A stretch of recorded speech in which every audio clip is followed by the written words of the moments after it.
علم کا یہ منتہا ہے۔ اس کو اگر ہم اپنے آپ ذات کو بیچ میں سے نکال دیں گے تو ہم گرنا شروع ہو جائیں گے۔ تجھے کیوں فکر ہے اے گل دلے صد چاک بلبل، تو اپنے پیرہن کے چاکتو پہلے رفو کر لے۔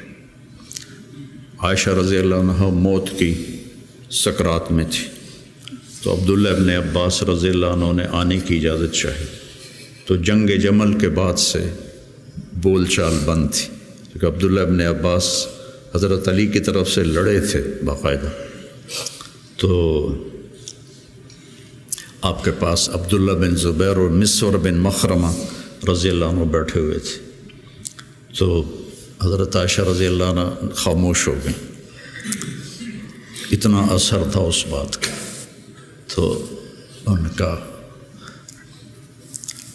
حبر الامہ ہے اور ابن عم الرسول ہیں، اجازت دے دیں۔ تو حضرت عائشہ روئے جا رہی تھی اور ان کی بڑی چادر آنسوں سے بھیگ چکی تھی، ساری چادر۔ جب وہ آئے تو کہنے لگے اماں جان آپ کیوں رو رہی؟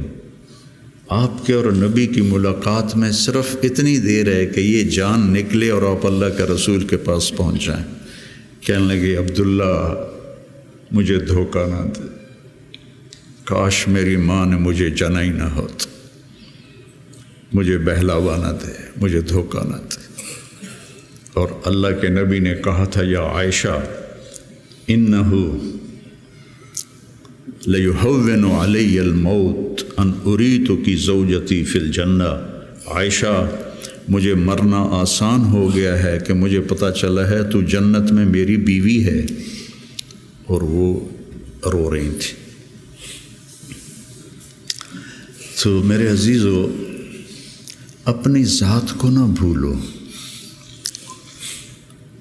اپنی ذات کو سامنے رکھو گے تو آپ ترقی کرو گے، اپنی ذات کو بھلا دو گے اور عیب پکڑتے پکڑتے، کمیاں پکڑتے پکڑتے آپ کو اپنا آپ بھول جائے گا۔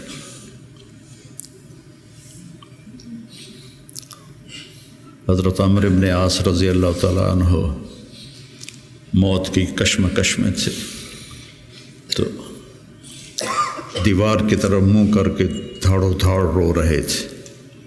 تو ان کے بیٹے نے کہا اما بشرک رسول اللہ بکذا، اما بشرک رسول اللہ بکذا، اللہ کے رسول نے آپ کو یہ بشارت دی، یہ بشارت دی۔ تو آنسو خشک کیے اور لوگوں کی طرف متوجہ ہوئے کہ انی قد کنت علی اطباق ثلاث، میرے اوپر 3 دور گزرے ہیں۔ ایک تھا جب میں کافر تھا، اور اگر میں اس وقت مر جاتا تو سیدھا جہنم میں جاتا، پھر اللہ نے مجھے ہدایت دی، میں ایمان لایا، اور میں نے ساری زندگی اللہ کے نبی کو آنکھ بھر کے نہیں دیکھا حیا کی وجہ سے۔ اگر مجھ سے پوچھو کہ اللہ کے نبی کا حلیہ کیا ہے تو میں نہیں بتا سکتا کہ میں نے کبھی آنکھ اٹھا کے آپ کو دیکھا ہی نہیں تھا۔ اگر اس وقت میں مر جاتا تو میں جنت میں جاتا۔ اس کے بعد ہم پر دنیا کھل گئی اور ہم نے کیا جو کیا، اب پتہ نہیں آگے میرے ساتھ کیا ہونے والا ہے۔ پھر اسے ہاتھ اٹھائے، اللہم لا بری فاعتذر ولا قوی فانتصر ولا مستنکر بل مستغفر۔ یہ دعا میں روز مانگتا، روز مانگتا، اللہم لا بری فاعتذر ولا قوی فانتصر ولا مستنکر بل مستغفر، لا الہ الا اللہ، لا الہ الا اللہ، لا الہ الا اللہ کہتے کہتے روح پرواز کر کے۔ تو میرے عزیزو، آپ ہم سب بڑے خوش قسمت ہیں، ہم ایک بہت عالی محنت میں لگے، اللہ نے ہم پر کرم کیا ہے، اللہ نے ہم پہ احسان کیا ہے۔ اس میں ترقی کی تو کوئی انتہائی کوئی نہیں، اللہ کو پا لینے کی جستجو نہ ختم ہونے والا سفر ہے۔ چونکہ اللہ کی حد، میں گاؤں سے چلا فیصل آباد 1.5 گھنٹے میں پہنچ گیا، منزل آ گئی، لیکن اللہ کی کوئی حد نہیں، جتنا اس کو پاؤ گے اتنا کھویا ہوا محسوس کرو گے، انتہائی کوئی۔ یہ وہ سفر ہے جس کی کوئی حد نہیں ہے۔ عبث ہے جستجو بحر محبت کے کنارہ کی، بس اس میں ڈوب ہی جانا ہے اے دل پار ہو جانا۔ تو میری گزارش ہے اپنے ذات، اپنے آپ اخلاق پہ نظر رکھو، اپنے اعمال پہ نظر رکھو، عبادت کا ذوق پیدا کرو، قرآن کا ذوق پیدا کرو۔ میں کتنی تکلیف میں ہوں، اب تو میں بیکار گھر پہ بیٹھا ہوں، لیکن جب میں ایسے پہیے کی طرح گھوم رہا تھا تو میں 50 60 100 نفل روزانہ پڑھتا تھا، کہ میری اب بھی پڑھتا ہوں۔ آج وہاں سے چل کے یہاں میرے 50 نفل نہیں قضا ہوئے، کہ یہ میری ضرورت ہے کہ وسجد واقترب، نماز اللہ کے قریب کرتی ہے، وسجد واقترب، نماز پڑھ اور اللہ کے قریب ہو جائے۔ زبان پہ نظر ہو، آنکھوں پہ نظر ہو، کانوں پہ نظر ہو، اور اس میں سارے دین کے کام خیر کے ہیں، لیکن میرے عزیزو ہم اخریت للناس ہیں۔ ساری کمیوں کے باوجود تبلیغ کی ابھی بھی بننے کے لیے بہترین راستہ ہے۔ چھٹیوں میں آپ اپنا چلہ قضا نہ کیا کر، مجھے تکلیف ہوتی، کیونکہ میرا جگر دل چیر کے دیکھو تو تبلیغ کے سوا کچھ نہیں۔ میں عملی طور پر نہیں جا سکتا، لیکن جہاں اس مبارک محنت کے سوا اور کچھ نہیں۔ میں آپ سے بھی یہ چاہتا ہوں، آپ کی کیفیات بچوں کی طرف منتقل ہوں گی۔ جب آپ کے اندر سے تبلیغ کی عظمت نکلے گی تو آگے کیسے منتقل ہوگی؟ کتنے مشائخ آئے، اس طرح عالم میں تبدیلی کوئی نہیں لا سکا۔ کتنے خیر کے کام ہوئے، اس طرح عالم میں تبدیلی کوئی نہیں لا سکا۔ بنو امیہ کے حکام ظالم تھے، لیکن دعوت کی وجہ سے دین تو پھیلتا رہا۔ ولید بن عبد الملک کان جباراً، جو اس کے بارے میں لکھا ہے ابن کثیر نے، کان جباراً، معمولی باتوں پہ گردنیں اڑا دیتا تھا۔ سب سے زیادہ اسلام اس کی زندگی میں پھیلا۔ اور یزید بن معاویہ رضی اللہ تعالیٰ، اس کے زمانے میں شمالی افریقہ فتح ہوا ہے۔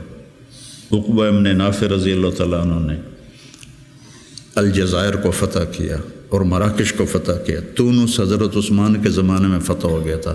عبداللہ بن ابی سرح رضی اللہ تعالیٰ عنہ نے تونس کو فتح کیا تھا۔ تو ادھر یزید بیٹھا ہوا ہے، لیکن دعوت میں نکلنے والے تو مخلص تھے۔ تو میں تھا مسجد میں، تو میرے پاس 2 جماعتیں آئیں، پٹھانوں کی، پیدل چل رہی سال کی، کہ جی 6 تاریخ کو ہمارا جوڑ ہے، آپ تشریف لائیں۔ میں کہا یار میں تو فیصل آباد جا رہا ہوں، اگلے جوڑ میں آ جاؤں گا۔ کوئی تحریک، کوئی پیر، کوئی بزرگ اپنے مریدوں کو یہاں تک نہیں لا سکا کہ سال کے لیے پیدل چلے جائیں۔ تو آپ میری اولاد ہو، میرا سرمایہ ہو۔ میں عمر کے آخری حصے میں ہوں، آپ لوگ ابتدائی حصے میں ہیں، تو اس مبارک محنت کو اپنی ترجیحات میں رکھو، ترجیحات میں رکھو۔ میں نے کبھی چلہ نہیں قضا کیا تھا، ایک آدھ چلہ میرا بیماری کی وجہ سے قضا ہوا، اور اب 4-5 چلے سر درد اور کچھ اور عوارض لاحق ہو گئے، ورنہ میں جو بھی ہوتا تھا میں چلہ نہیں چھوڑتا تھا، کہ میری ضرورت مجھے کرنا ہے۔ عام انسانوں کی طرح زندگی گزارو اور اپنے اللہ کو اپنے سامنے رکھ کے چلو، تو انشاءاللہ اللہ آپ کو ترقی دے گا، اللہ آپ کو بلندیاں دے گا۔ ہماری تو شام ہونے والی ہے، آپ لوگوں کی سویر ہے، ہمارے لیے صدقہ جاریہ بنو، ہماری قبروں کی ٹھنڈک کا ذریعہ بنو۔ اور میں مدارس ایک خاص مقصد کے تحت میں نے مدارس بنائے، نہ کوئی کمی ہے مدارس کی، علماء کی کوئی کمی ہے؟ ایک اخلاق والی نسل تیار، ایک قرآن سے شغف والی نسل تیار، عربیت ان کا خاصہ ہو، قرآن ہو، سیرت ہو، عربیت ہو، اور اچھے اخلاق ہو، اور تبلیغ کا جذبہ ہو، دنیا میں پھرنے کا جذبہ ہو۔ تو اللہ تعالیٰ ان کو دیکھو، آج میں نے جب شروع کیا تھا تو اتنی تنقید سنی، گالیاں تک، اور اب رائمنڈ میں اعلان ہوتا ہے حسنین کے علماء کی طرح۔ یہ میرے لیے شرف ہے، حسنین کے علماء کی طرح، کتنی بڑی میرے لیے یہ اعلیٰ درجے کی بات آپ سب کے لیے۔ تو اس لیے بچوں اپنے آپ کو دیکھتے ہوئے چلو، چھٹیوں کا چلہ قضا نہ کرو۔ مولانا احسان صاحب ایک دفعہ چھٹیوں میں چلے گئے ساؤتھ افریقہ، وہاں شیخ اب مولانا زکریا صاحب وہاں گئے ہوئے تھے، تو انہوں نے چھٹیاں ان کے پاس گزاری، واپس آ کے چلہ لگایا، واپس آ کے چلہ لگایا۔ میں رائمنڈ میں اس وقت پڑھتا تھا، انہوں نے اس کو کافی نہیں سمجھا۔ تو اپنے بننے کے اسباب میں سستی نہ کرو، ٹھیک ہے نا؟